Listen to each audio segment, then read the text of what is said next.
이번 주 우리 온라인 캠프가 있습니다. 우리 영유아 유치부 먼저 이번 주에 하고 다음 주는 유년부, 소년부, 초등부, 또 중고등부 집회는 우리 본당에서 현장에 있습니다.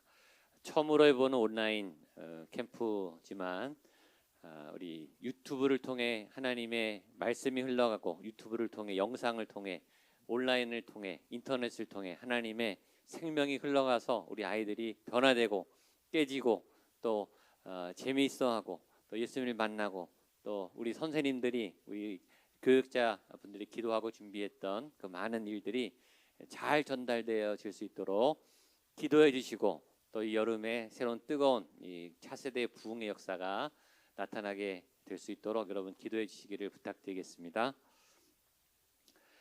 이번 주 그래서 토요일 날 여기서 온라인 방송을 본당에서 해야 되기 때문에 금요일 날 세팅을 해야 됩니다. 금요일 날 여기에 스튜디오를 만들어야 되기 때문에 금요 심야 예배는 여호수아홀에서 이번 주와 다음 주는 그렇게 드립니다.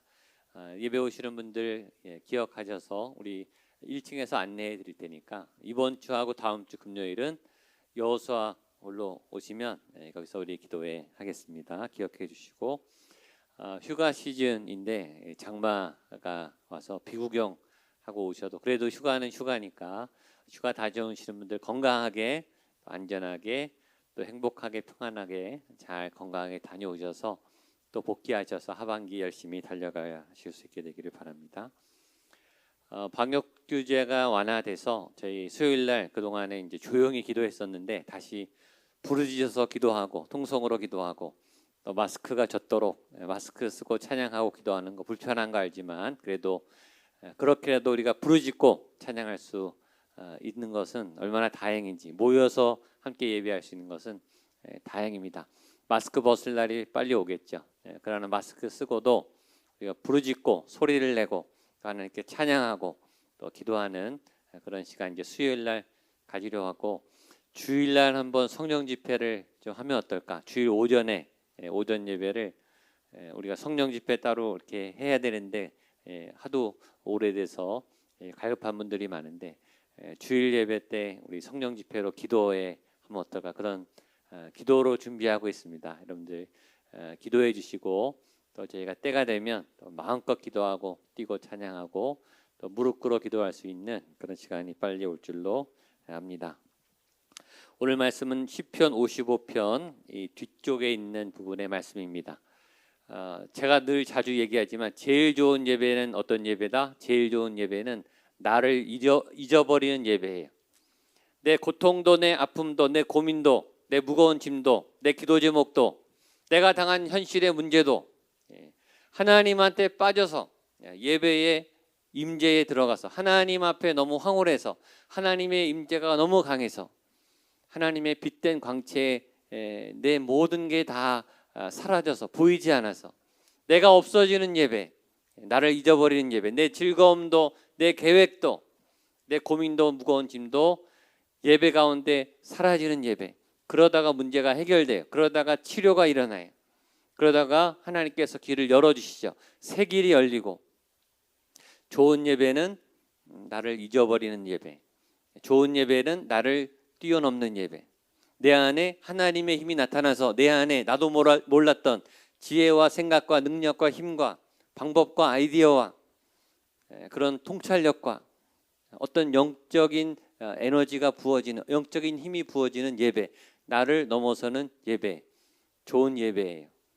저는 목양교회 예배가 매주 여러분들이 드리는 예배가 큐티든 새벽 기도든 주일 예배든 상관없이 좋은 예배를 드리게 되기를 바랍니다. 매주 그렇게 예배를 드리셔야 돼요. 매주 예배에 몰입하셔야 돼요. 너무 이성적으로, 너무 정신을 차리고 너무 현실적으로 집에 가서 뭐 할지 다 계획해 놓고 계획해놔도 예배를 드리면서 계획이 바뀌어야 예배죠. 하나님이 나를 바꿔놓으셔서 계획이 수정되고 앞길이 변화가 되고 내가 계획했던 일들이 사라지고 새 길이 열리고 그게 예배예요. 그러니까 지금 이 순간에 충실하세요. 하나님이 지금 이 예배 시간에 저와 여러분들을 터치하실 거예요. 그러면 변화가 생기겠죠. 그러면 다른 길을 걸어가는 거예요. 다른 마음을 갖는 거예요. 다른 몸과 마음과 다른 생각이 들어오는 거예요. 그래서 다른 일이 시작되고 다른 인생길이 시작되는 거예요. 하나님이 함께 하시는 새 길을 만드시는, 새 힘을 주시는 하나님과 함께하는 새로운 길, 여러분이 계획한 여러분의 길이 아닌 하나님이 만들어 놓으신 영적인 길, 사도 바울이 걸어가고 있는 알 수 없으나 하나님과 함께하는 새로운 길, 가슴 뛰는 일, 보람찬 길, 생명의 길을 이번 주도, 오늘 예배 이후도 8월달도 걸어가는 여러분 될 수 있기를 주님의 이름으로 축복합니다. 오늘 말씀의 제목이 여호와께서 내 소리를 들으시리로다입니다. 한번 따라하시죠. 여호와께서 내 소리를 들으시리로다. 여호와께서 내 소리를 들으시리로다. 아멘. 제목이 굉장히 멋지죠. 성경 안에 있는 얘기예요. 성경 안에 있는 말씀이에요. 누가? 하나님이, 전능하신 하나님이, 모든 것을 다 하시는 그 하나님이 누구의 소리를? 나의 소리를, 내 신음소리를, 내 찬양소리를, 내가 하나님께 기도하는 간구의 소리를 들으시리로다. 하나님이 내 소리를 들으신다. 하나님은 소리의 하나님이에요. 하나님은 말씀의 하나님. 하나님은 존재하는데 소리로 존재하는, 보이지 않아요. 하나님을 본 사람은 아무도 없어요. 그러나 하나님의 말씀은 들어요. 하나님은 소리를 내시는 분, 소리로 교제하시는 분, 소리로 창조하시는 분. 하나님이 말씀으로, 소리로 모든 것을 창조하셨고 지금도 운행하고 계시고 앞으로도 말씀으로 다스리고 계실 거예요. 다스리실 거예요. 하나님이 말씀이시고 하나님이 소리이기 때문에 하나님이 창조한 피조물들도 소리를 내요. 인간도 소리를 낸다고요. 우리에게 소리는 굉장히 중요해요. 여러분 잠잠히 여러분 안에, 내면에, 여러분의 안에 있는 여러분의 진짜가, 진자아가, 여러분에 있는 내면의 진짜 나가, 참 자기가 어떤 얘기를 하고 있다고요. 내 몸이 얘기를 하고, 내 마음이 얘기를 하고, 여러분의 얼굴이, 표정이 얘기를 하잖아요. 나도 모르는 내 생각이 놓치는 내 몸의 어떤 상태, 내 영의 어떤 상태, 염려와 근심과 기쁨과 감사와 어떤 반응이든 내 몸이 지금 소리를 내고 있다고요. 인간은 소리와 관계가 깊은 존재예요. 어떤 소리를 듣고 소리를 얘기하는 존재죠. 첫 번째, 인간은 소리를 들어요. 어떤 소리를 들으면 고통스러워요. 어떤 소리를 들으면 아파요. 어떤 소리를 들으면 상처를 받아요. 잘못된 소리, 아픈 소리, 아주 날카로운 소리, 고통스러운 소리, 내 마음을 뒤집어 파는, 내 마음을 갈기갈기 찢어놓는 그런 참혹한 소리, 그런 소리들은 듣고 싶지 않죠. 근데 그런 소리들이 굉장히 많아요. 어떤 소리들은 우리에게 평안을 줘요. 어떤 소리는 위로가 돼요. 어떤 소리는 힘이 나요. 어떤 소리는 아름다워요. 어떤 소리는 풍성해지고, 어떤 소리는 내 마음에 이 풍부한 상상력을 줘요. 그런 좋은 소리, 기쁜 소리, 행복의 소리, 여러분의 귀에 그런 좋은 소리들이 많이 들려지게 되시기를 축복합니다. 또 인간은 소리를 내는 존재, 소리를 터뜨리는, 소리를 말하는, 말을 하는, 말만 하는 게 아니라 비명을 지르고 어떤 소리를 내고 리듬을 내고 또 어떤 반응을 내는 존재예요.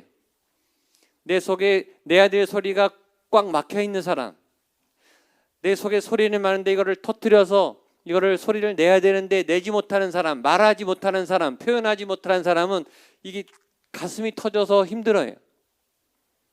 막 울고 싶은데 울지 못하는 사람, 웃고 싶은데 웃을 수 없는 사람, 누군가에게 말을 하고 싶은데 말할 수 없는 사람, 자기 표현이 잘 안 되는 사람, 자기 어떤 소리가 안 나가는 사람, 그런 사람들은 답답해요. 숨이 막힌다고요. 순환이 안 돼요. 건강하지가 않아요. 마음도 몸도 이 순환이 잘 되고 이 교감이 잘 돼야 되죠. 내 소리가 들려지고 내 소리가 나가고 그 소리를 들을 사람이 그 소리를 듣고 반응하고, 이게 교감이죠. 그게 순환이고 관계예요. 인간은 소리를 통해, 대화를 통해 만나고 관계를 맺고 교류를 하는 존재예요. 여러분이 해야 할 소리, 해야 할 말, 웅크린 말, 내 안에 가시가 되어서 찔레가 돼서 나를 찌르는 말이 아니라 그런 말은 토하라 그랬잖아요. 토하라고.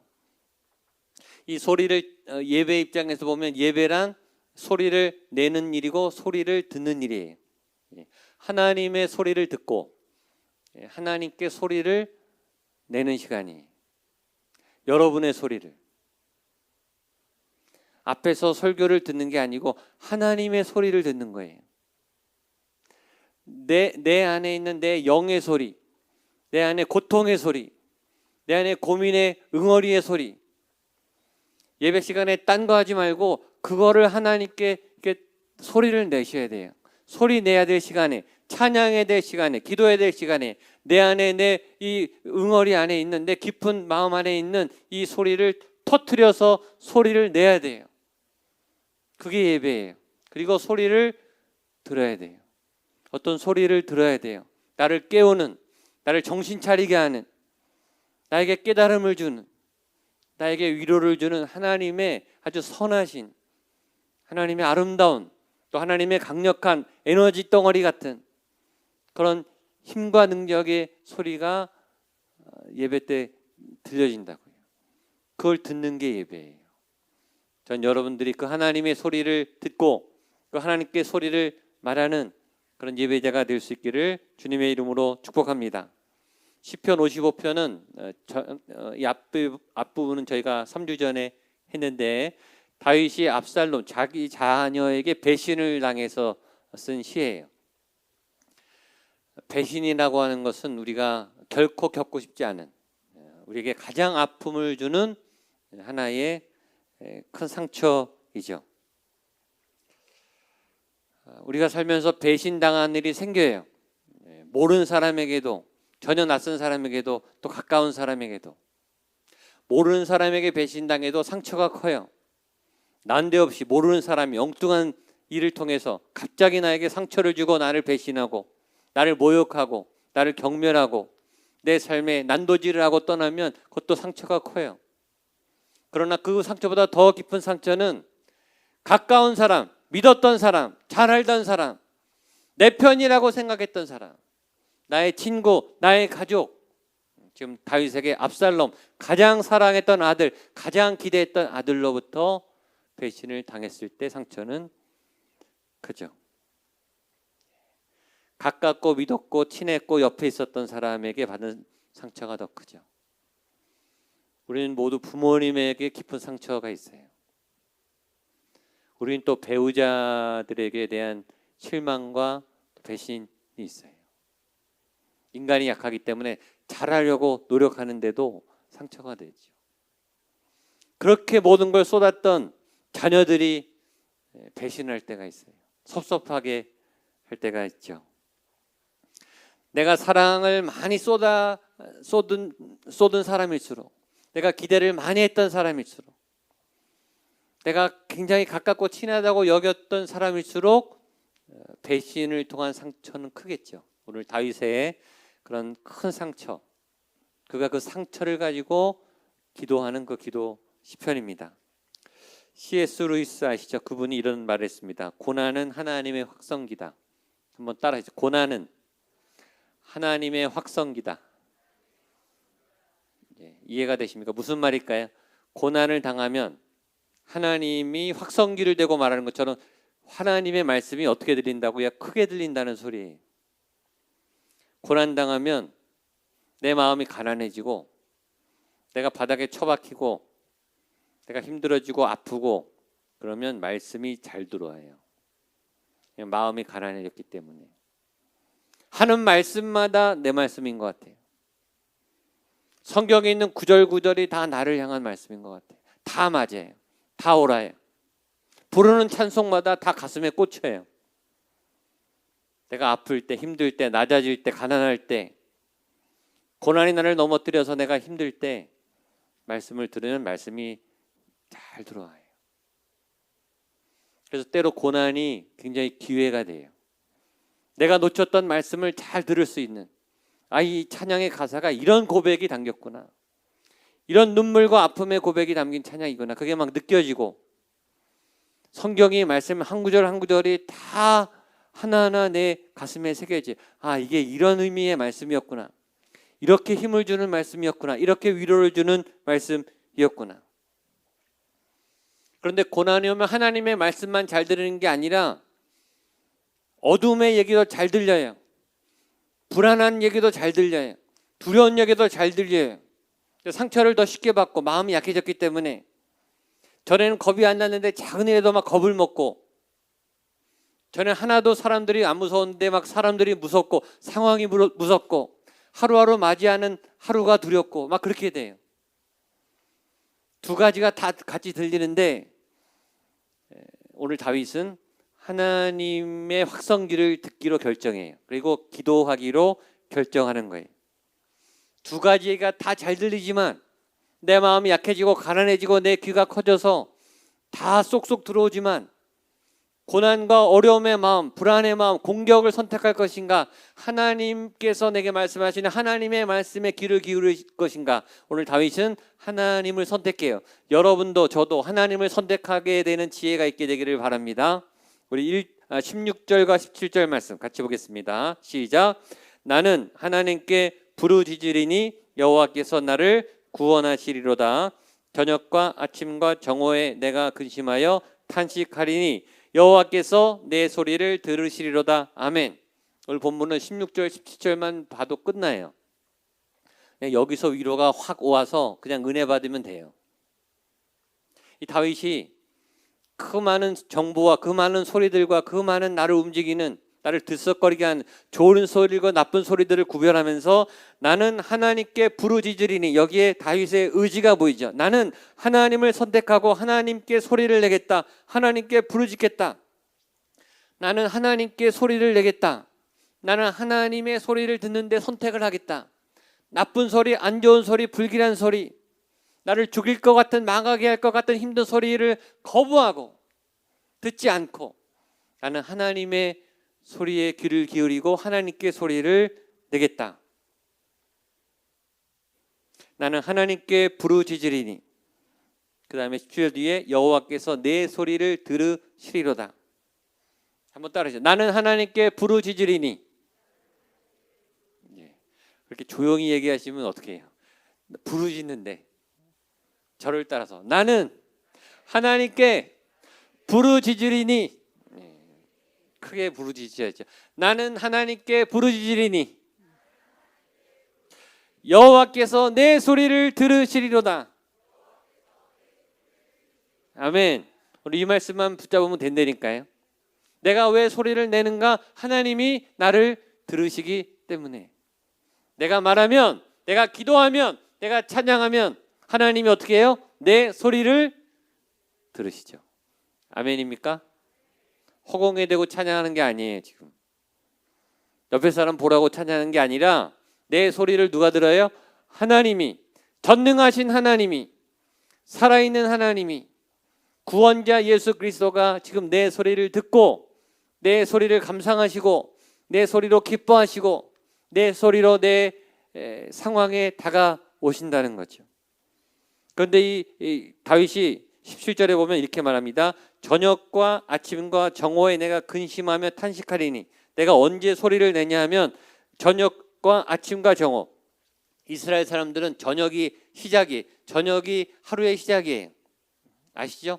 그러니까 저녁과 하루의 시작과 아침과 정오, 그러니까 하루 종일 내가 기도한다는 거예요. 이스라엘 사람들은 정기적으로 9시, 12시, 3시에 기도했어요.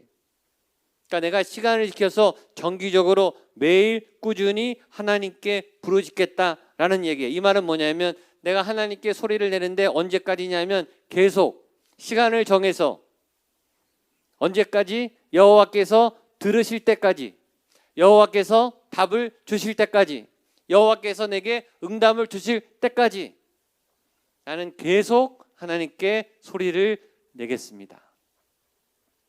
내게 보이지 않아도, 내게 들리지 않아도 하나님은 나를 들으신 줄로 믿고, 내 소리를 들으신 줄로 믿고 나는 포기하지 않고 계속 하나님께 소리를 내겠습니다.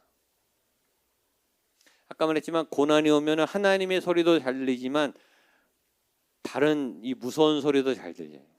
예민하게 더 잘 들려요. 민감해져요. 그래서 고난이 오면 기도가 흩어져요. 믿음이 흩어져요. 집중력이 떨어져요. 고난이 와서 기도할 때 기도가 잘 안 나와요. 이게 막 흩어지기 때문에. 시간이 막 분산이 돼요. 고난이 와서 기도하면 기도의 내용이 집중이 안 되고 내용이 막 흩어져요. 막 이 얘기했다 저 얘기했다. 지금 나도 정신이 없고 정리가 안 되기 때문에 나도 지금 어찌할 바를 모르기 때문에 기도가 막 분산된다고요. 고난 앞에 이렇게 무너지면 우리가 이게 해체가 되고 어쩔 줄을 몰라요. 그러나 그런 상황을 당해서 지금 아들한테 배신을 당해서 아들한테 지금 죽을 뻔하고 아들한테 왕위를 뺏겨서 분노와 두려움과 죽음의 공포와 이 수치스러움과 이 복잡한 감정으로 막 얽혀 있는 이 혼돈스러운 큰 펀치를 맞고 지금 나가 떨어진 거예요, 다윗이. 그러나 그는 내가 매일 꾸준히 정기적으로 한 곳에 가서 하나님께 같은 시간에 같은 자리에 와서 꾸준히 소리를 내겠습니다 라는 기도의 의지, 하나님을 향한 의지를 다짐하는 거예요. 하나님, 내가 무너졌지만, 내가 배신을 당했지만, 내가 지금 큰 타격을 받고 인생에 정말 큰 위기가 왔지만, 하나님, 내 마음이, 내 정신이 혼미하지만 내가 저녁에도 아침에도 낮에도 이 자리에 와서 하나님께 소리를 내겠습니다. 꾸준한 예배, 꾸준한 기도, 포기하지 않는 찬양, 포기하지 않는 말씀. 그게 중요해요. 한두 번 잘하는 건 누가 못해요. 한두 번 예배의 은혜의 감격에 빠지는 건 누가 못해요. 1년에 몇 번 풍성한 예배 은혜 감격하는 건 누가 못해요. 매주 은혜 받는 예배, 매주 내 잔이 넘치나이다, 매주 임재로 내 영혼이 전율하는 예배. 여러분, 예배 드리는 분이 수백 명이지만요, 다 달라요. 그 사람의 은혜의 분량에 따라, 그 사람의 마음의 그릇에 따라, 그분이 하나님을 향한 어떤 예배 준비를 하고 왔는가, 하나님 앞에 얼마나 정결하게 예배 준비를 하고 왔는가. 오늘도 마찬가지. 그 분량에 따라 오늘 여러분 안에 채워질 거예요, 예배가. 오늘 다윗은 그런 어려운 공격과 그런 실패적인 인생을 맞이했음에도 불구하고 부끄러움을 무릅쓰고, 그러나 나는 정오에도 새벽에도 밤에도 내가 하나님 앞에 예배하러 나가겠습니다. 자, 18절 19절 보겠습니다. 시작. 나를 대적하는 자가 많더니 나를 치는 전쟁에서 그가 내 생명을 구원하사 평안하게 하셨도다. 옛부터 계시는 하나님이 들으시고 그들을 낮추시리이다. 그들은 변하지 아니하며 다윗을 경외하지 아니함, 하나님을 경외하지 아니함이니이다. 자, 18절에 보면 처음에 다윗이 이렇게 말합니다. 나를 대적하는 자가 많더니. 이건 다윗이 현실을 직시하고 있는 거예요. 지금 눈을 들어서 보니까 지금 공격하는 이 압살롬의 군대의 수가 굉장히 많은 거예요. 지금 나는 싸워도 이길 힘이 없는 거예요. 현실 파악이 된 거예요. 아, 내가 지겠구나. 내가 쫓겨나겠구나. 내가 죽겠구나. 내가 나라를 뺏길 수도 있겠구나. 현실적인 계산이 이렇게 이 현실에 대한 직면이 보이는 거예요. 기도할 때 현실을 무시할 수는 없어요. 현실을 똑바로 보셔야 돼요. 눈을 질끈 감아버리고 현실을 모른 채 하고 현실에 등을 돌리고 책임에 등을 돌리고 그런다고 현실이 없어지나요? 현실은 직시해야 돼요. 내 상황, 내가 절망한 상황, 내가 추락한 상황, 내가 힘든 상황, 내가 뭘 갖고 있고 뭐가 없는지, 적은 얼마나 강한지, 나는 얼마나 위험한지 두 눈 똑바로 뜨고 현실을 파악하셔야 돼요. 지금의 내가 서 있는 그 자리, 그 현실에 어떤 위험이 있는지 잘 파악하셔야 돼요. 그러나 또 하나, 대적하는 자가 많지만 나를 치는 전쟁에서 그가 내 생명을 구원하사 평안하게 하셨도다. 그러나 나보다 강한 그를 하나님이, 내가 기도하는, 내 소리를 듣는 내 하나님이 나를 도와주실 거야. 그러니까 내가 기도하는 거야. 이런 거죠. 보이지 않는 하나님은 보이는 원수의 힘보다 강하죠. 그리고 그 하나님은 나를 도와주실 거야. 그러니까 나는 기도를 멈추지 않겠어. 현실을 보면서 또 중요한 거는 너무 또 현실에 매이면 안 돼요. 여기 보면 다윗이 나를 대적하는 자가 많더니 하다 보면은 그 수를 세다가 그 수에 넘어져요. 현실의 그 무게에 내가 이렇게 마음이 쏠려서 겁이 난다고요. 이렇게 기도하면서 신앙생활하면서 세상에서 우리가 머리가 좋아서 계산이 너무 빨라요. 보니까 적이 너무 많은 거예요. 이 일은 내가 못할 것 같은 거예요. 그래서 그 불가능의 현실 앞에 내가 무너져 버려요. 그래서 기도할 힘이 안 나요. 하나님을 향한 마음이 완전히 꺾여요. 내 예배가 완전히 상실돼요. 그거는 현실에 눌린 거예요. 근데 다윗은 현실을 똑바로 보면서 동시에 그 현실보다 크신 하나님을 거기에 모셔와요. 그게 쉽지 않아요, 여러분. 눈을 감아버리고 현실을 도피해서 하나님께로 도망 나오면 차라리 날 텐데, 다윗이 닥친 그 현실을 마주하면서 현실이 얼마나 비참하고 처참하고 내가 얼마나 상대가 안 되는지 알면서도 그 현실보다 크신 하나님이 현실적으로 나를 도와주신다라고 하는 그 사실도 믿고서 기도하는 거예요. 그러니까 다윗은 굉장히 현실적으로 기도하는 거예요. 그러니까 그의 기도는 더 절박한 거예요. 회당장 야이로가 자기 딸이 죽었는데 그 죽은 딸을 살려달라고 무릎을 꿇고 60이 넘은 노인이 30대 그 청년 예수님 앞에 무릎을 꿇고 그 마을의 어른이 체면이고 뭐고 그런 게 보이는 게 아니라 예수님 앞에 달려나와서 살려달라고, 우리 딸 살려달라고, 소경 바디메오가 나사렛 예수여, 다윗의 자손 나사렛 예수여, 나를 고치소서.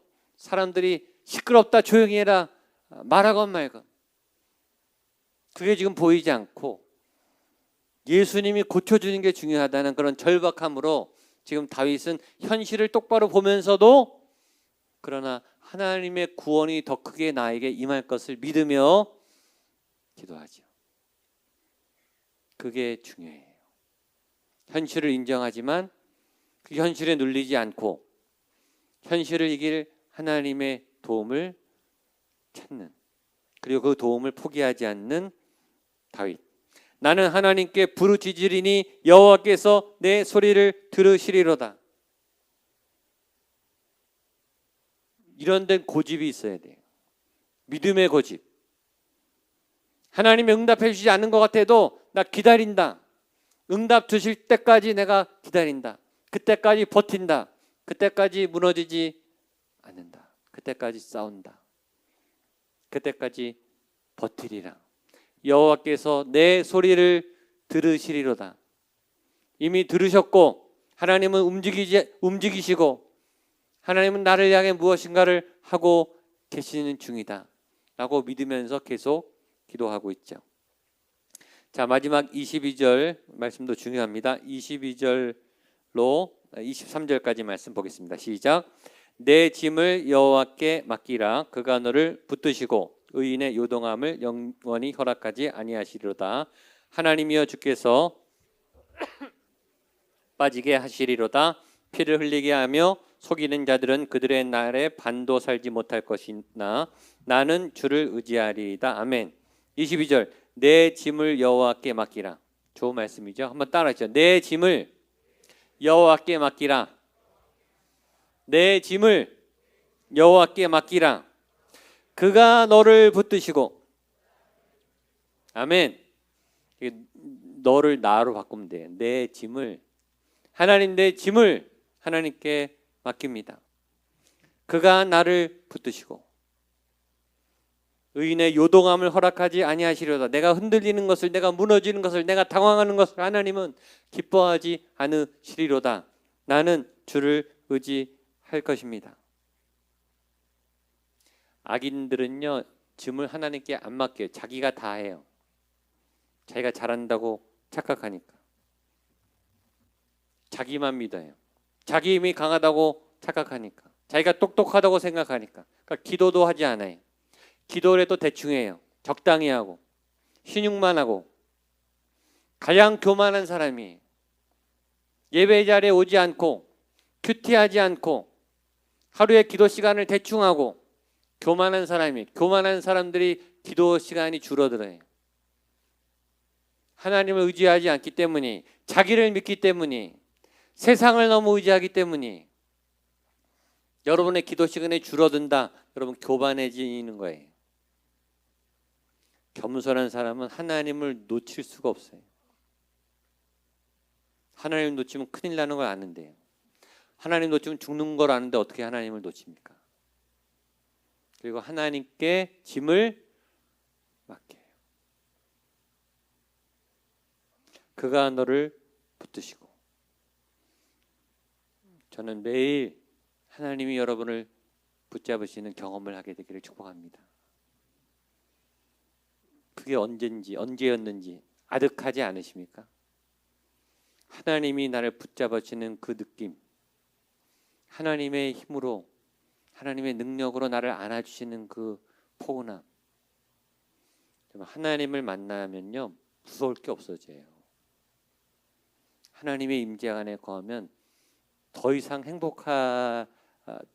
안 행복해져도 될 만큼 행복해요. 그걸 평생에 몇 번만 하는 게 아니라 그걸 예배 때마다, 그걸 매주 경험하는 여러분 될 수 있게 되기를 축복합니다.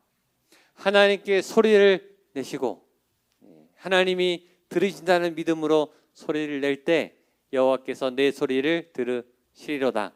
응답이 임하고 열매가 풍성한 여러분 되시기를 축복합니다. 찬양하겠습니다. 자리에 한번 일어나십시오.